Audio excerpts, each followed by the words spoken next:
आज तो हमारे साथ लेह से भी तमाम सारे लोग शरीक हुए हैं। मैं सबका पहले बहुत बहुत स्वागत करता हूं। शुक्रिया भैया जी, कहीं मैं शरीक होने के लिए बहुत बहुत शुक्रिया। ना आपका क्या नाम है, मैं खड़ा करना चाहूंगा। साहब क्या नाम है आपका? मेरा सिटी आउटलुक एक्समैन हूँ, मैं एक्स ऑल सिटी आउटलुक सेना मेडल हूँ, मैं गैलेंट्री अवार्ड। अच्छा, गैलेंट्री अवार्ड विनिंग। सब तो पहले तो मैं आपको खड़ा करना चाहूंगा और खड़े होने के बाद मैं आपको सैल्यूट करना चाहूंगा। क्या बात है साहब, आप जहाँ पे लेह में जहाँ पे मौजूद हैं, तमाम विषम स्थितियां हैं, बहुत विषम परिस्थितियां हैं जिसमें आप यहाँ रहते भी हैं और आप तो खैर एक्स आर्मी मैन हैं। इस समय जो चीन का स्थिति है उसके बारे में तमाम सारी बातें जो है लेह को लेकर भी हैं, आप क्या शेयर करना चाहेंगे अपने व्यू पॉइंट? मैं तो सबसे पहले तो मैं आपका न्यूज़ चैनल के थ्रू आप लोगों सबको, मैं हिंदुस्तान के जो प्राइम मिनिस्टर साहब है इस सबको धन्यवाद देना चाहता हूँ, क्योंकि हमारा सेना जो है बहुत ही मजबूत है आज के डेट में। लेकिन कुछ एक चीज़ें ज़रूरी है कि ये चाइना जो है हमें 1962 में भी यही सर्दी का ये लोग फायदा उठाता है। 1962 में हमारा भारत के सैनिक जो है थोड़ा सर्दी में हमारा डाउन के सैनिक होता है, डाउन वाला यहाँ पर पहाड़ी इलाके में थोड़ा सक्सेस कम होता है, इसी का फायदा ये लोग उठाता है सर्दी में।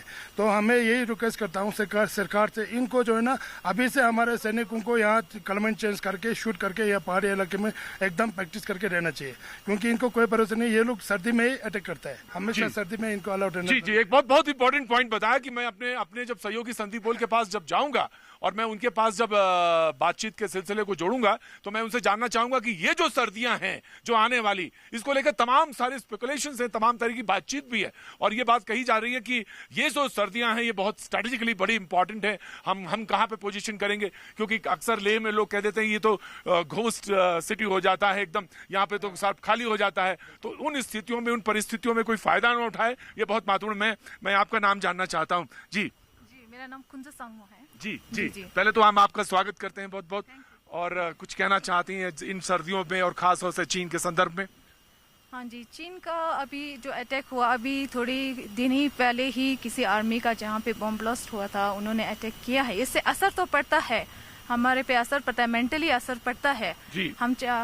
हमारा तो यही है कि वो सुलह कर ले, अदरवाइज तो हम भी ये चाहते हैं कि सुलह हो तो सबको। ये लोग सर्दी का ही, जैसे उन्होंने बताया पहले कि सर्दी का ही फायदा उठाए, जैसे 1962 में उन्होंने किया था, वो लोग फिर यही रिपीट करें कि फायदा उठाना चाहते हैं, क्योंकि सर्दी में वो लोग जो लोग बाहर से आते हैं उनको यहाँ पे नहीं होता था, क्लाइमेटाइज नहीं होता है, तो इन्हीं का फायदा उठा के वो लोग हम पे अटैक करते हैं। जी, अब चीजें बदली हैं 1962, of course, thank you so much. आप प्लीज, 1962 के बाद बहुत सारी स्थितियां बदली हैं। जी, आप बोलना चाह रहे? जी, अच्छा मैं आता हूं आपके पास। जी जनाब, क्या नाम है आपका? मेरा नाम थुप्तन गिलेक है सर। जी, तो आप लेके ही रहने वाले? हाँ, लेके रहने वाला हूँ, मैं भी एक्स आर्मी हूँ। जी साहब, बहुत बहुत शुक्रिया। तो सबसे पहले तो आप सबका बहुत बहुत धन्यवाद, इस काम को आपको पूरा जो हिंदुस्तान में आप देखा रहा है। जी, दूसरा बात मैं ये कहना चाहता हूँ सर, चाइना जो ना हमारे ऊपर इस बार नहीं, हर कई साल से हमारे ऊपर कुछ ना कुछ हमारे ऊपर कुछ कर रहा है, यानी को घुसपैठ करने की कोशिश करता इस साल नहीं है, पहले से करता है। लेकिन आज तक किसी गवर्नमेंट को ये हिकमत नहीं हुआ कि चाइना के साथ हम लड़े।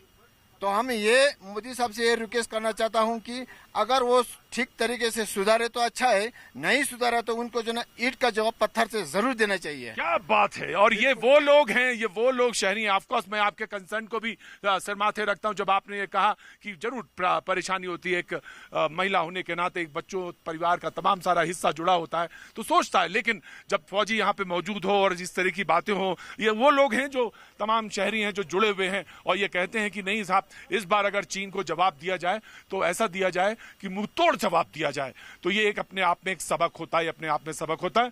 मैं सर्दियों के बारे में जरूर बात करूंगा, मैं लौटूंगा बीच में भी, तब आपसे एक बार फिर इंटरेक्ट करूंगा। लेकिन हमारे साथ कुछ मेहमान भी जुड़ेंगे, हम उनसे भी तारीफ करना चाहूंगा जो लगातार बने हुए। लेकिन इससे पहले कि मैं उनकी तरफ रुख करूं, संदीप से मैं जानना चाहता हूं, संदीप बोल अगर मेरे साथ मौजूद हो और कनेक्ट हो सकते हैं तो मैं उनसे बात करना चाहूंगा, क्योंकि वो लेह में ही मौजूद है। संदीप, मैं ये जानना चाहता हूं, ये सर्दियां जो हैं लेह में इस बार कितनी महत्वपूर्ण होने आ रही है, और जब उसका ट्रैफिकेशन हुआ उसके बाद अब जो स्थिति है लेह की, उस पर क्या कुछ खास स्थितियां बनेंगी, मैं जानना चाहता हूं। देखिए, सर्दियों की अगर हम बात करें तो ये सर्दियां जो है काफ़ी गर्म रहने वाली है, ख़ास तौर पे एलएसी पर।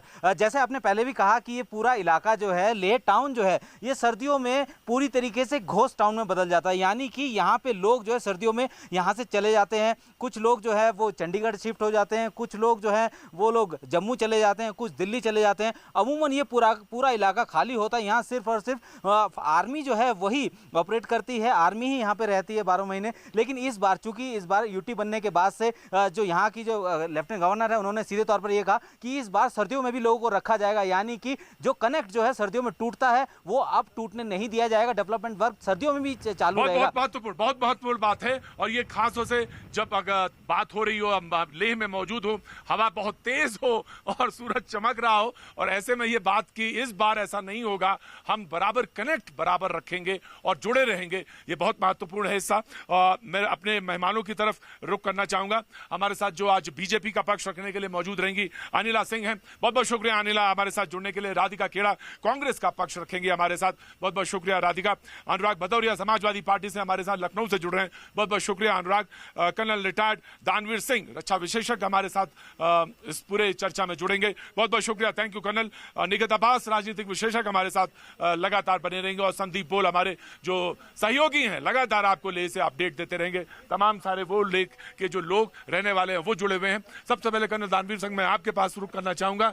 ये जो बात बार बार कही जा रही है, इस्लामी स्लाइसिंग की बात कहते हैं, जब चाइनीज की बात करते हैं, स्ट्रेटजी की बात करते हैं, खासतौर से चाइना की जो स्ट्रेटजी है कि 5-6 इंच आगे बढ़ो, 2 इंच पीछे चले जाओ, तो इस बार इंडिया ने जो जवाब दिया है वो शायद उनके लिए भारी भी पड़ा है, और इस तरह का हुआ है कि इससे पहले इस तरह की स्ट्रेटजी को अपनाया नहीं गया। तो कर्नल दानवीर सिंह, इस बार हमने किस तरह से जवाब और किस तरह की स्ट्रेटजी अपनाई है? भैया जी कहीं में दानवीर सिंह जी।